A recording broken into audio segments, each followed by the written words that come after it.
Foxconn has offered workers a 10,000 yuan, that is $1,400 settlement in an attempt to end the protests at the facility, encouraging newly recruited staff to quit and subsequently leave its iPhone assembly factory in Zhengzhou, central China. The protests in the iPhone city saw hundreds clash with the security forces at the compound in central China. The Apple supplier made the offer on Wednesday following the dramatic scenes of violent protests on its campus in Zhengzhou, the capital of Henan province, in a text message sent from its Human Resources Department to the workers. The new hires at the world's largest iPhone factory will receive the money if they tender their resignation immediately, the South China Morning Post reported.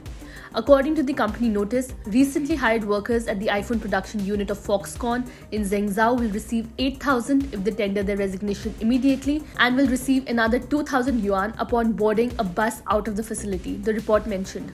The offer to the workers was published by Chinese online media outlet after violent clashes over allowances and strict COVID-19 measures. The package covers lost salary, quarantine allowances, and miscellaneous items, according to the notice. Foxconn has entered into a closed-loop production mode since last month after a COVID-19 outbreak.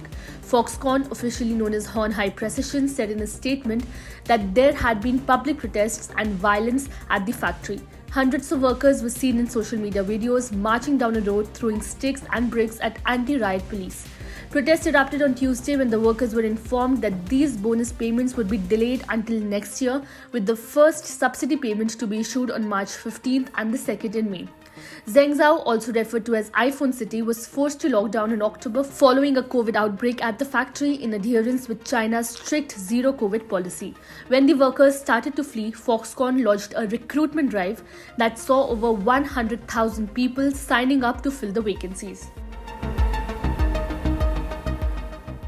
Subscribe to One India channel and never miss an update.